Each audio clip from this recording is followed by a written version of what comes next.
बताते चले पश्चिम बंगाल की लड़ाई अब नए सिरे से आगे बढ़ती हुई दिखाई दे रही है। 2 चरणों में अभी चुनाव बाकी है। 25 तारीख को 6वें और 1 तारीख को 1 जून को 7वें चरण में होना है मतदान। अलग अलग सीटों पर यहां पर अभी वोट डाले जाने हैं, लेकिन उसके ठीक पहले बीजेपी और टीएमसी के बीच जुबानी जंग जारी है।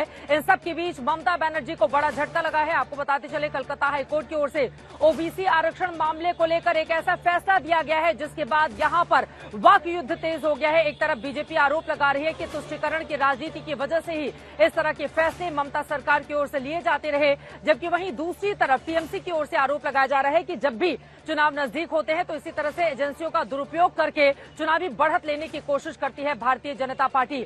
दोनों ही तरफ से आखिर ये पूरा का पूरा मामला है क्या जिसको लेकर इस तरह की सियासत जारी है पश्चिम बंगाल की पॉलिटिक्स में? क्या ममता बनर्जी तुष्टीकरण की राजनीति करती हैं और इस मुद्दे को उठाकर बीजेपी को चुनावी लाभ मिलेगा, या फिर ममता बनर्जी जो कह रही है कि मैं कोर्ट का फैसला नहीं मानूंगी, उनके दावे में कुछ दम दिखता है और वो ऊपरी अदालत का दरवाजा खटखटाएंगी?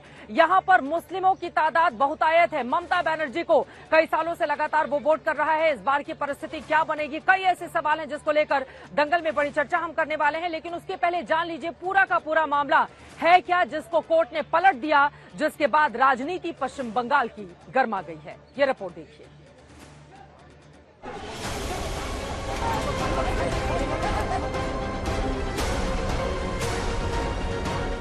बंगाल की चुनावी सियासत में सड़क से अदालत तक घमासान मचा हुआ है। एक तरफ नंदीग्राम में बीजेपी और टीएमसी के बीच चुनावी झड़प इस कदर संगीन हो चुकी है कि मामला झड़प मारपीट से लेकर हत्या तक पहुंच चुका है। उधर बंगाल की चुनावी सियासत में एक बार फिर ओबीसी कोटे में मुस्लिम आरक्षण को लेकर घमासान मचा हुआ है। पश्चिम बंगाल में हाईकोर्ट ने ओबीसी आरक्षण से जुड़े 12 साल पुराने मामले में ममता सरकार के आदेश को रद्द करने का फैसला सुनाया है। अदालत के आदेश की बड़ी बातें हैं कि हाईकोर्ट ने 5 मार्च 2010 से 11 मई 2012 तक 42 वर्गों को ओबीसी में शामिल करने वाले ममता सरकार के कार्यकारी आदेशों को भी रद्द कर दिया और राष्ट्रीय पिछड़ा वर्ग आयोग के परामर्श से पश्चिम बंगाल ओबीसी आयोग अधिनियम 1993 के आधार पर ओबीसी की नई सूची बनाने का आदेश भी दिया है। हालांकि जिन लोगों को इस दौरान ओबीसी आरक्षण के तहत नौकरी मिल चुकी है उन पर कोई असर नहीं होगा, लेकिन सियासत में असर हो चुका है।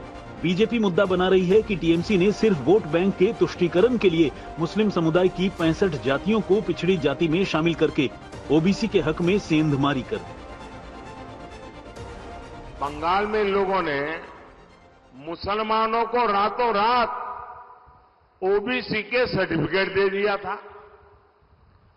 जो आरक्षण ओबीसी को मिलना चाहिए वो सारा का सारा मुसलमानों को, और वो भी घुसपैठियों में बांटा जा रहा था। हाईकोर्ट ने बंगाल में पिछले 10-12 साल में मुसलमानों को दिए सारे ओबीसी सर्टिफिकेट रद्द कर दिए। अब आप देखिए, कोर्ट न होती तो क्या होता। ये इंडी जमात वालों की मानसिकता देखिए। बंगाल की सीएम ने घोषणा कर दी है कि वो हाईकोर्ट का फैसला नहीं मानेगी। वो मुसलमानों को ओबीसी का आरक्षण देकर रहेगी। दरअसल अदालत के आदेश के बाद बीजेपी सवाल उठा रही है कि इंडिया गठबंधन के दलों ने ओबीसी में मुस्लिम जातियों को आरक्षण सिर्फ धर्म के आधार पर दिया, क्योंकि 2010 में लेफ्ट सरकार ने एक अंतरिम रिपोर्ट के आधार पर ओबीसी ए नाम की एक नई कैटेगरी बना दी थी। 2011 में टीएमसी सरकार ने ओबीसी ए में मुस्लिम समुदाय के वर्गों को शामिल करने के लिए एक कानून भी बना दिया। मुस्लिम की 65 जातियां और हिंदू समुदाय की 6 जातियों को ओबीसी लिस्ट में जोड़ा गया। इसे 2012 में ही अदालत में चुनौती दी गई कि सरकार का कानून पश्चिम बंगाल पिछड़ा कल्याण आयोग अधिनियम 1993 के खिलाफ है और इसकी वजह से वास्तविक पिछड़े वर्ग के लोग सरकारी अवसरों से वंचित हो रहे हैं। लेकिन ये मामला 12 साल तक अदालत में चलता रहा और अब चुनाव के ऐन वक्त पर हाईकोर्ट ने ममता सरकार के फैसले को रद्द कर दिया। এইটাই আজকে কোর্টকে দিয়ে করিয়েছে। কোর্টের সবাই খারাপ নয়, আমি কোর্টকে সম্মান করি, কিন্তু যে ব্যক্তি এই রায় দিয়েছে যে ওবিসি রিজার্ভেশন থেকে মুসলিমদের বাদ দিতে হবে, আমি তাদের রায় মানি না, আমি মানব না। ওবিসি রিজার্ভেশন চলবে, যেতে হলে যাব। दरअसल ममता बनर्जी टीचर भर्ती घोटाले को लेकर हाईकोर्ट से भर्ती रद्द करने के फैसले की मिसाल दे रही हैं, जिस पर सुप्रीम कोर्ट ने रोक लगा रखी है। लेकिन बीजेपी का कहना है कि इस मामले में नौकरी पा चुके लोगों पर कोई असर नहीं पड़ेगा और राज्य सरकार को पिछड़ा वर्ग आयोग की सिफारिश पर ही काम करना होगा।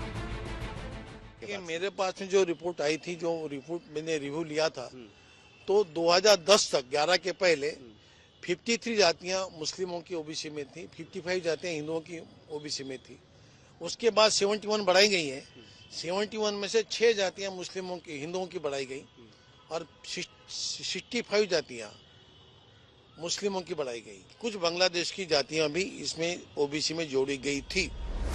अब हाईकोर्ट ने राज्य के पिछड़ा वर्ग कल्याण विभाग को पिछड़ा वर्ग आयोग की सलाह से एक रिपोर्ट सरकार के सामने पेश करने का भी आदेश दिया है।